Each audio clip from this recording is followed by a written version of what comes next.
formation in Ladino music has really followed the trajectory of my life. I started off as a very classical Western singer. I studied opera.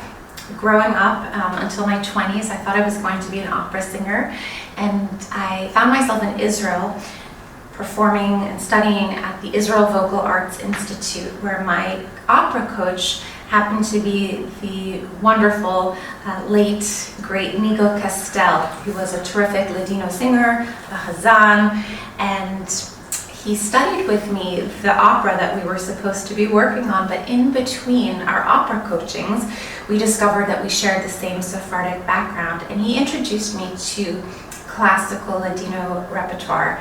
A few years later, I decided to leave the classical opera world behind and to focus on Ladino music full-time. And it was a switch that was not easy, because at the time, this was over 20 years ago, there were not a lot of people in America, young people especially, working in the Ladino space. So it was difficult, both musically and professionally, to get people to understand what I was doing. There was no field really of Ladino music at the time, so it was hard. It was fighting an uphill battle every step of the way, and you can hear that musically. In my first recordings, I listen now, and it's hard for me to listen to a little bit because I've changed so much since then, both as a singer and also in my life. You can almost hear the chip on my shoulder in the earlier recordings. The first few albums that I did were sort of reinterpreting or interpreting standard, at the time, Ladino music, but in my own style. So whether I gave it a new instrumentation or a more contemporary American rock interpretation, or I sang from the opposite point of view. Some of the songs you hear debates between children and parents, and it's often sung from the parents' point of view, and I would flip it and make the children's point of view the more salient part of the song, and I had a lot of fun making the music my own. My third album was where I really, I think, came into my own as an artist, as I started to compose my own songs, and I wrote an album for Dona Gracia Nasi, who is one of my, she's just such an icon. She was a heroine of 15th or 16th century Europe, who saved so many Sephardic Jews who were escaping the Inquisition. And I wrote an album for her called Gracia, because sort of play on her name, but also thank you to her. And it was, some people described it as sort of a feminist Ladino rock homage, which I actually love that that's how they labeled me at the time. But it felt really good to express myself and my love of strong Sephardic women through this album. I found myself becoming obsessed with my Sephardic past, where my grandparents were from and my ancestors, and somebody reached out to me from what is now North Macedonia.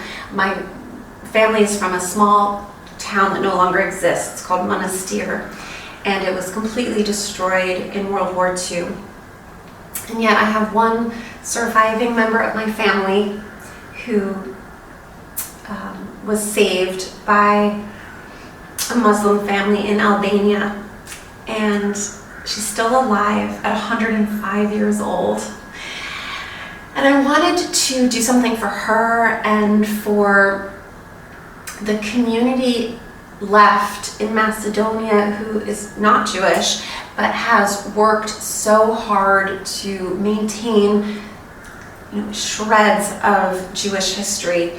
I remember there was this really aha moment. Somebody took a photograph after my performance of a group of us having a little cocktail party after the show. We were on the rooftop of a famous hotel right in the center of the city, which is now known as Bitola.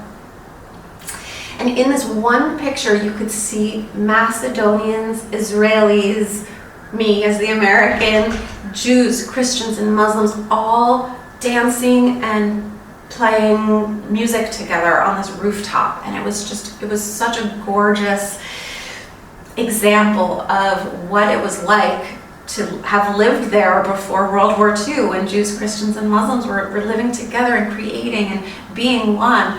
And I saw that photograph and I said, that's what I want to do next. So I reached out to some Macedonian musician friends that I had that I'd gotten to know, and I said, I want to do a project where we perform together music that was sacred to the Jewish community before World War II.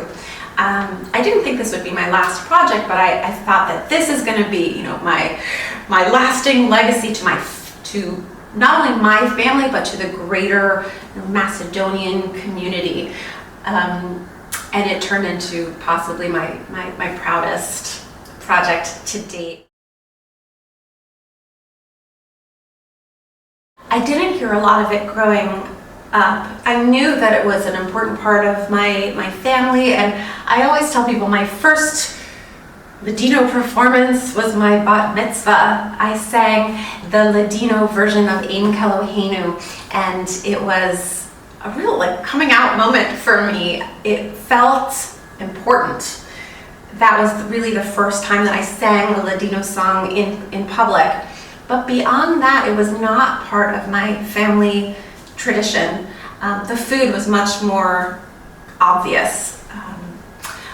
But my first exposure really was in Israel when I studied with Nico Castel, and he introduced me to this music. It was like something just opened up in my soul. Growing up, I came from a very proud Sephardic family, but I only heard snippets of folk songs here and there, and nobody really took the time to teach me the music. And here I was with Nico Castel, and he took the time to really go through some of what are today thought of as the classics, and I just fell in love with the music to the point that I came back to America and I gave a series of opera recitals. But in each opera recital, I had a section of Ladino music, and without fail, after every performance, audience members would tell me that the Ladino part was their favorite part of the program. I think the first thing is really the universalism.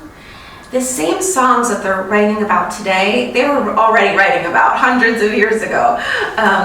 Songs about going off to war, songs about family, songs about love, songs about unrequited love. Right? We're still writing about the same themes. Nothing has changed in songwriting if you think about it. But the fact that these songs, I could so relate to even now, and I think that relatability is something that I just love about Ladino music and drew me in even as a 20-something-year-old young woman. I love the humor in a lot of Ladino music. I loved getting that sort of secret window into what life was like, and I love the songs about family dynamics. I love that there's a lot of sort of ribbing humor. It felt so sort of normal. Like, this is family. We sing about family, and this is what family does, and I love that. I say I also really love the sensuality in Sephardic music. I was very drawn as a feminist young woman to the fact that so many songs were about women, or about women's bodies, women's sensuality, and you don't really think of that when you think of Jewish music. And for me, that was such a beautiful part of our tradition.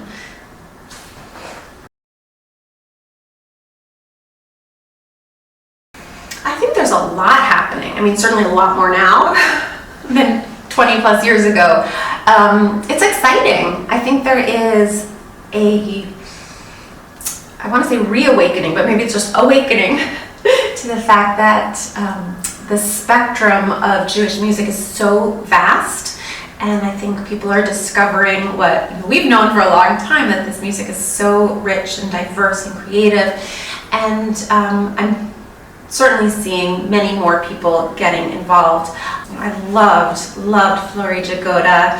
Her Hanukkah song, Ocho Candelicas, has become sort of standard Hanukkah song in many holiday performances for kids, as another Jewish song option for the holidays, next to Dreidel, Dreidel, Dreidel. So it's so wonderful to see that a Ladino song has sort of reached that height in American popular culture, at least. I don't know if it's sung overseas as much, but certainly in America, Ocho Candelicas has become, a standard Hanukkah song to sing now, which is incredible. I think for a long time, Sephardic culture, a lot of people didn't know about our music because it was very internal facing. And I was sort of guilty of that for many years, really developing music that was for my own community. And now so much of what I'm doing is much more outward facing, and it feels right. Also in this stage of my life.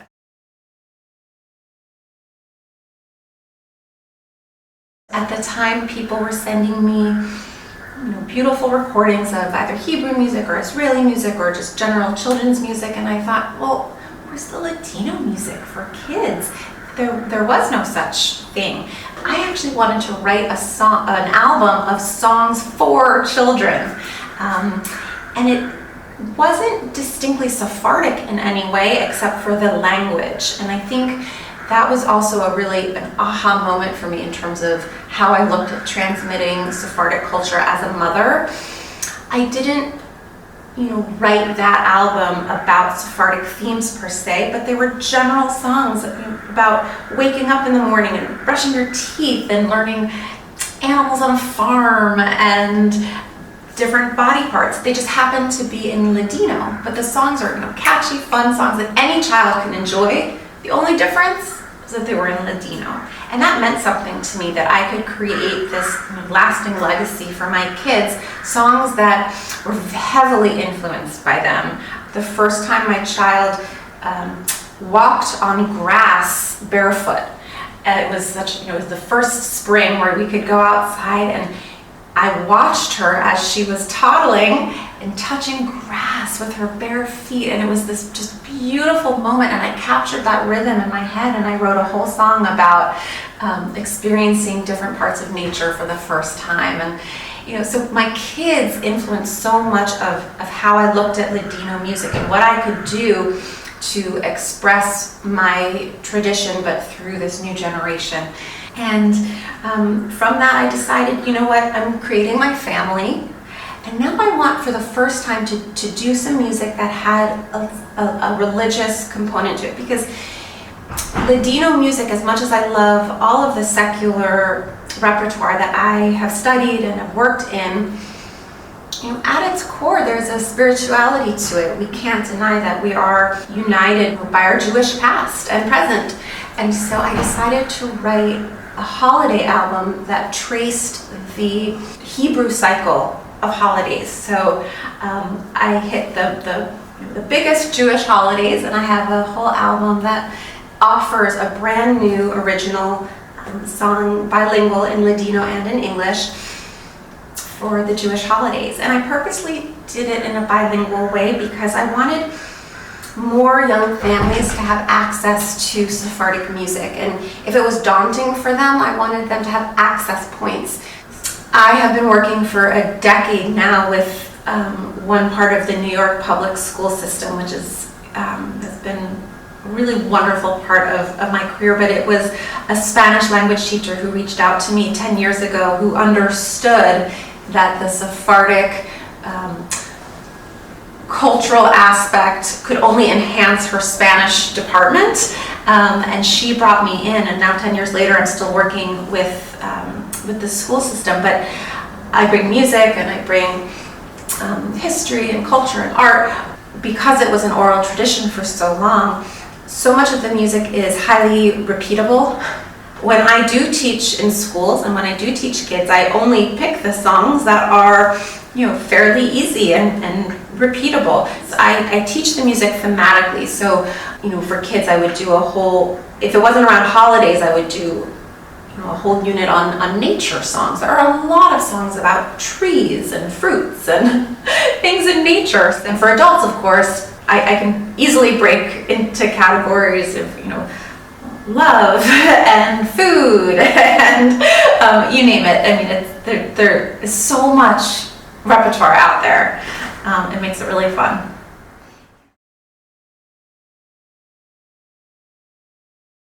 At its core, it's in Ladino or in a Sephardic language. And if it's instrumental, it still maintains that melody of, in our case, or in my case, the Ottoman experience. But the symbolism behind it, I go back to family. There's this ancestral link that, for me, is what makes a song Sephardic. When I'm singing in Ladino, I feel this connection, this Hispanic connection, backwards and forwards.